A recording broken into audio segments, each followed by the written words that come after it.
This conference will now be recorded. Hi, everyone, and welcome to Professional Practice, your last class in the Media Design MFA program. Congratulations to each and every one of you for making it to month 12. In 4 short weeks, you will have your MFA in Media Design. But in the next 4 weeks, you still have some work to do. And this course is kind of busy. So we're going to do a lot with reflecting back on what you've done over the last 11 months. And we're going to cover the topic of ethics and copyright, the one with the R in the circle, not the one we did in month 4. We're going to look at just ethics and values in terms of media design and what that means for you as a designer. So this month, what you're going to be looking at, oops, I do that every single time I go to move something and the whole screen goes away. Oh, you want to think about understanding on a global perspective the legal and ethical issues involved in design and what that means. So we're going to be doing a lot of this in the discussion boards. We're going to be doing some work with our resumes and our cover letters, along with developing a personal brand statement in week 1, so that you're going to be able to present yourself and the work that you've done over these last 12 months with the best of your abilities. We're going to be thinking about how we can navigate through the media design field and what kind of opportunities are out there. So we're going to talk about the job market and what's out there and what kind of skills you need, because it seems like as a media designer, every time I look at a job description, they've added more to the bag of tricks that you need to know. I mean, I used to just be a print designer. Then I had to do video design. Now it's like if you don't know web design and maybe some coding, at least front-end design, if not back-end design, you need user experience. It's just crazy. So we're going to look at the opportunities that are out there in the job market. Then, like I said before, we're going to talk about ethics on a global and a personal level, and we're going to talk about working with intellectual property and copyright. So hopefully you all downloaded your course textbook, which is Media Ethics, Cases, and Moral Reasoning. It's the 10th edition. You need this right out of the gate because the week 1 and 2 research paper, you're going to use this book in the paper, and you're going to use it in the future for discussion boards and such. So make sure you have your code and you've downloaded your book. And if you don't have your code, contact FSO support immediately so you can get that. Okay. So like I said, topics this month are ethics, intellectual property, copyright, opportunities, and then the big creative fun project that we're going to do is called an experience map, and I'll show some examples of that in a minute. But with experience maps, what you're doing is you're thinking about the journey you're just about to complete and reflecting back on it through the experiences that you had over the last 11 months. So experience maps are used usually when they're developing products so they can understand who the audience is going to be. So we're basically flipping it around and making you the product. And I want you to think about the experience map in terms of what you started with. If you remember Mac and Mastery in month 1 and week 4, you did a timeline project where you looked ahead and you mapped out a course of study across the 12 courses that you were going to take and what you were going to accomplish and what each class consisted of. So what we're doing is we're actually going back to that and reflecting back on the journey that you've just experienced. So that'll be in weeks 2 and 3. We'll be working on the experience map with drafts and initial designs, and then finishing it up in week 3. Okay, so some objectives that we need to cover is we need to be able to understand what questionable ethics are in the practice of media design. What's kosher, what's not kosher? Just lifting an image off the internet might be questionable because you don't know who owns the right to that image. So we're going to talk a lot about that. We're going to look at case studies, and we're going to do a lot in the discussion boards and discuss these ethical issues. We're going to use a cool little booklet from AIGA that kind of maps everything out. We're going to look at different types of situations that are involved with intellectual property rights, and we're going to share research findings that are going to come from the research paper that I'll talk about in a minute. And we're going to look at work for hire and what are the exceptions of when you're using work created by other people, and how does that copyright work, and when is it that you're infringing on copyright. So like I said, we're going to do this experience map. That's going to be a reflection piece, but I want to tell everybody that it's a really fun, creative piece, and anything's game. You can make your map look any way you want, and you're going to share those with your classmates and give each other feedback. So this is what an experience map can look like. So this was a student that went through the program a while ago, and she started out pretty even. You see this whole black thing in the ups and downs? That's her journey.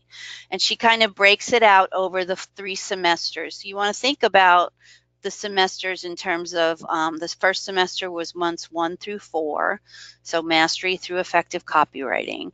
Then in 5 through 8, you went through design research and those courses, and then the 3rd semester is months 9 through 12. So you're going to think of each course in terms of what you were thinking as you were in these courses, what you were doing, what you were actually doing, and what you were feeling about what you were doing. So these are all going to come about in your map. Here's another one. This one is she started off at the top, then she fell down, then she took a lot of people somehow hit that middle of the program and take a dive, and it's like they need to, find the wherewithal to pull themselves back up, but she did. And there's different call outs on here to talk about what happened along her journey. And you can see down here where she talks all about her thinking, feeling, and doing in terms of each of the classes that she took. So you're going to be able to create a theme for your map and use anything you want to express your personality through this experience map. To remind you all that professionalism still counts, it's month 12.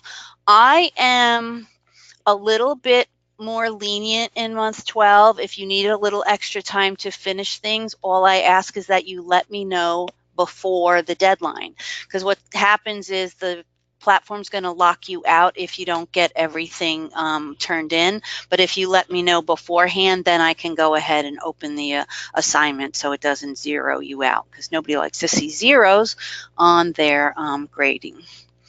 Okay, so let's talk about what we're doing in week 1. Well, the first thing we're going to be working on is our resume cover letter discussion board. So let's talk a little bit about this. I don't know if you're like me, I don't look at my resume very often. I have a really good job. I love working at Full Sail. I'm hoping it's my last job. I really love it here. So I force myself every now and then just to look at my resume, look at my CV, really update things, and just to check out the job market to see what's out there, because you never know. You might have to go find a job. So with you guys, you're getting ready to go out into the field. Maybe you're already working in the design field and you want to move on, or you want to move up, or you want to start your own business. Maybe you're new to design and you're looking for a way to get your foot in the door.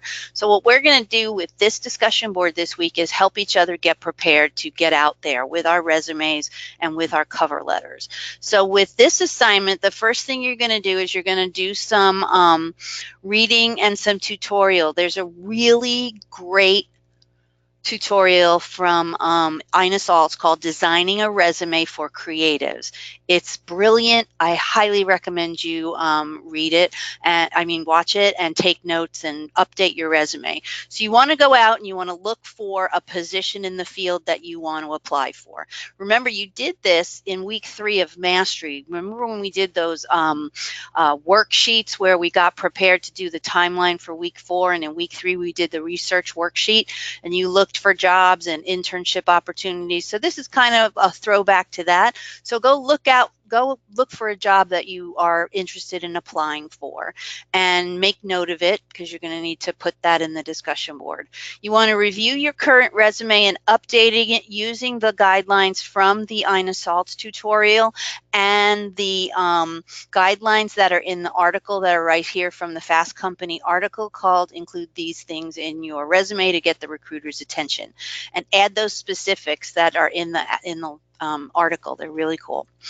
You also want to talk about your cover letter. So you're writing a cover letter as part of your initial post directed to this job that you want to apply for. So you want to read 6 cover letter introductions that don't put hiring managers to sleep, because the same old tired cover letter does not work for every job. So these 6 different types of introductions will teach you how to set yourself apart. And in the design field, that's hugely important because there is so much competition out there. There's some extra resources here about writing cover letters, but you really want to pay attention to the 6 cover letters introductions that don't put hiring managers to sleep, and use one of those techniques when you write your letter. So the first thing you're doing for the initial post after you're done with all the reading, by Wednesday, you're going to post the job description that you're applying for, a PDF of your resume, and then you want to write your cover letter applying to that job and post that in the discussion board window. Then on Friday, you're going to come back and you're going to respond to one classmate's post that has not received any feedback. I want you guys to really workshop with each other. And you're going to answer everything under these bullet points here. So make sure you're describing the opening statement, you're discussing their personal value and how the cover letter might demonstrate that. You're reviewing everything for grammatical errors. You're reviewing the resume by looking at how well the resume communicates specific and relevant competencies. You want to look at how the resume is organized. Is it chronological? Is it functional? You want to see how the resume gives quantified results. For example, my resume, I might talk about working pro bono for the Nature Conservancy and helping them raise $500 million to save environmentally sensitive land in Florida counties. They bought up that land 35 years ago and it still hasn't been built up, but that's a quantifiable result. I designed brochures that went out to registered voters. As a result of this direct mail campaign, we raised $500 million. So you want to think about things like that that demonstrate how your work has achieved a goal. So again, review the resume for errors and any grammar and just give each other really good insights. So when you're done with the reflection post, come back on Sunday and you're going to start to create a personal brand statement. So there's a YouTube video here you can watch. The way you develop your personal brand statement is simply by working on these 4 questions and understanding what makes you happen, what is your passion, what makes you tick. To quote Roland Barthes in Music, Image, Text, it's what your punctum is. What is that thing that sets you apart? What is it that grabs your attention? What is it that you can talk about in your personal brand statement that's going to capture someone else's attention? So you want to talk about what differentiates you from the giant sea of other applicants out there. So by answering these questions, you can develop your personal brand statement. I always make this comparison. You want to think back to what we did in month 4 with the taglines, and we wrote taglines that were the essence of the brand for your nonprofit organization. Well, now this personal brand statement is the essence of you as a brand. So develop your personal brand statement and post that in your reflection post by Sunday, okay? So this month, the discussion boards are going to have a Wednesday, Friday, and Sunday deadline every single week. There's other resources here for you to use for this assignment and your rubrics here, okay? So Wednesday, initial post with your resume, your cover letter, and the job description. Workshop and review your classmates' work by Friday, and then do your reflection post with your personal brand statement by Sunday. Okay, we have a research paper that we are doing in this class. You've done them 11 times, 12 times if you think about it. We did 2 in effective copywriting. So what we're doing this month is we're talking about ethics, and we're going to examine case studies from the textbook. We're also reading an article by Wally Snyder called Making the Case for Enhanced Advertising Ethics. It is the link at the bottom of the page down here. So click this one and it should look like, I had it up here somewhere. Oh, I don't have it open. Oh yeah, it's over here. So here's the article. So make sure you're reading this article. And I always say, this is what saved me. You know, I'm still a student. I've been a student for like ever. And I have 90 books on my comprehensive exams in the fall. I have to have 90 books read and and annotated. So what you want to always do when you're challenged with writing about something is when you start to do your reading, read with intention. So go to the questions here that we're being asked you to write in 1,500 to 2,000 words, these 3 bullet points, have them up or open or printed out. So as you're reading, you can make notes on the readings that connect to these things that you're going to write about. So that's what reading with intention means. So it saves you a lot of time. I also, as I'm reading, I always do hard copies, but I do some electronic stuff too. But I'll use the highlighter tool in the Acrobat and make notes and stuff so that I can pull quotes out of it really easily. So it saves you a lot of time as you're writing. And this is your last paper. So you have to do a great job because it's your last paper and it's me, the writing instructor. So I want to see really good writing again. It's in APA, so you know APA by now, hopefully inside and out. You're using 12-point Times New Roman with a title page, a running head. Your title page should have the paper title, Your Name and Full Sail University on it. Your abstract is on page 2. Your paper starts on page 3. You have 1-inch margins. You indent your paragraphs. It's double spaced throughout, and then the last page is your references. If you wanted to take a shortcut, go in Microsoft Word, go under New and New from Template, and there's actually an APA template right there in Microsoft Word, and you can just double click on stuff and put your own words in where the running head is and the title of the paper and stuff. Just eliminate the table of content and everything after the references, but then it's formatted for you. So this paper is not due till Sunday of week 2. But it is a 1,500 to 2,000 word essay, and you are looking at a couple of different case studies from the textbook and the article, and you're doing some comparison analysis. So it's important that you get started on the reading this week since you're just working on the discussion board with the resume and the cover letter. Make time for the reading this week so that you can focus on the writing next week, because next week you get busy. You start working on another discussion board. You start working on the experience map. So get started on the paper this week. I can't say that enough, that it's in your best interest to get the paper started early rather than waiting till week 2. Okay? If you have any questions, oh, go ahead.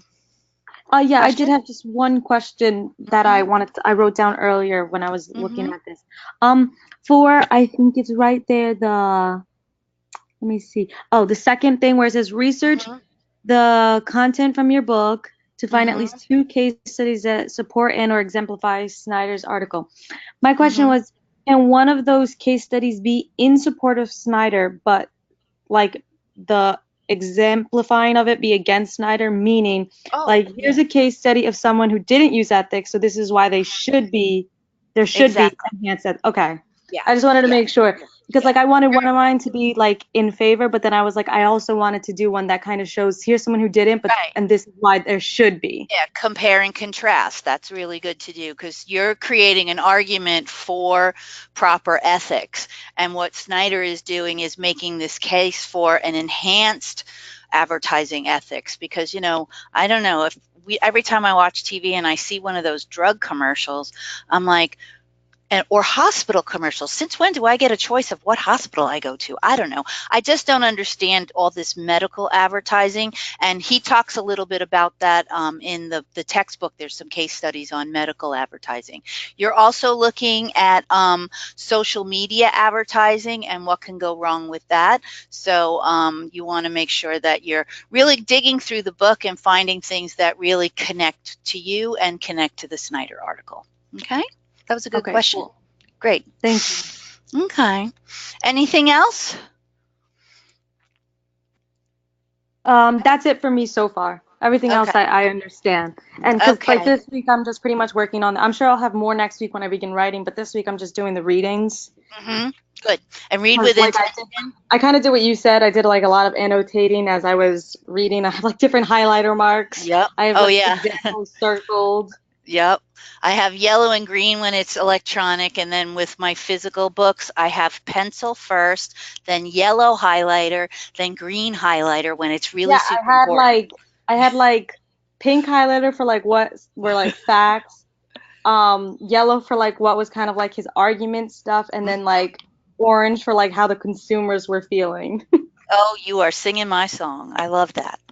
So it just really helps because I write a lot of papers. Tomorrow I actually have to do with my team, a 50-minute presentation on literary theory and connecting all this stuff together with this weird creative project we're doing that nobody in the class understands. So it's been kind of a challenging semester for me.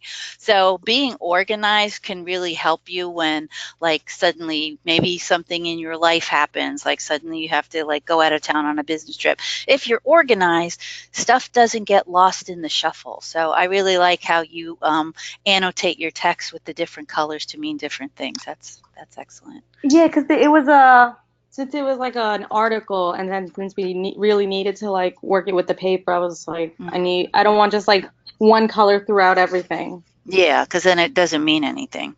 So Because then I like when just, I read the book, because tomorrow I'm gonna work on just the discussion thing. So then okay. Thursday, when I focus on the second reading, it'll be a Hmm. little bit easier to see like connect things. Right, exactly.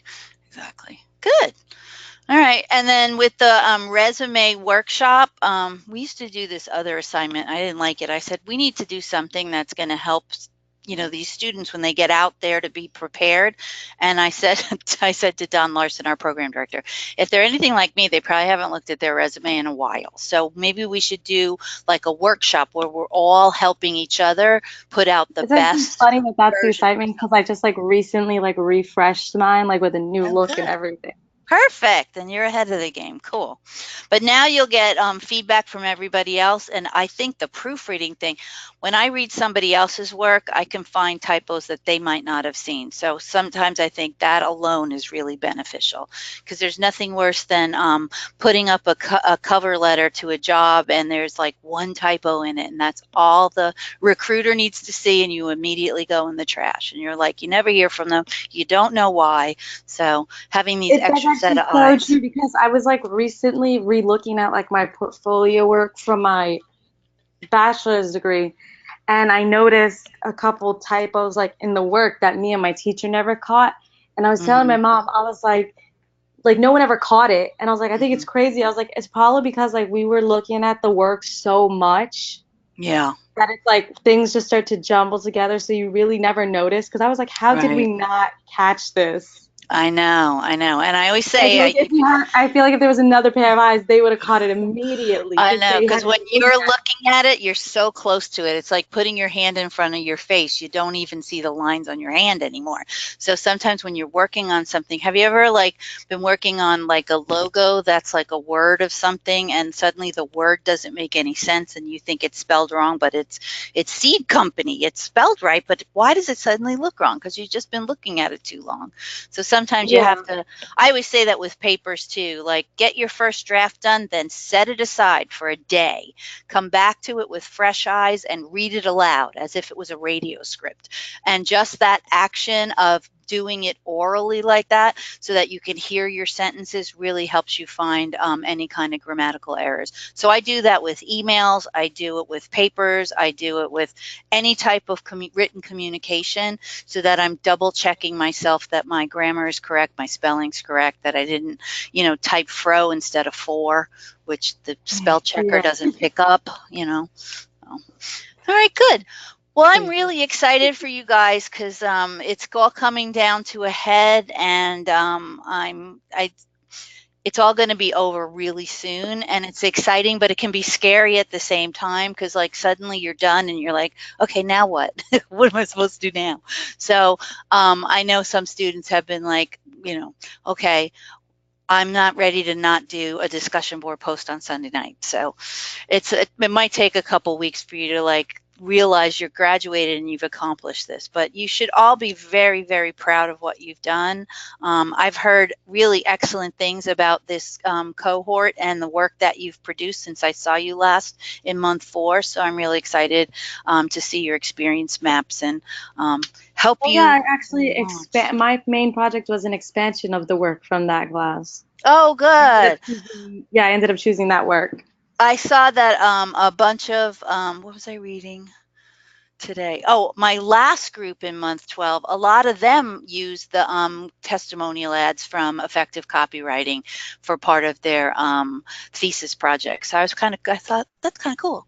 Those ads were kind of fun, and I like that. So yeah, so I ended up using that whole. Oh, good, excellent. All right, well, you got some work to do, so I'm going to let you go. If you start working on stuff and you have a question, just reach out to me. Call me on the phone, shoot me a message through FSO. I am going to be gone for Thursday, Friday, and Saturday at this music festival.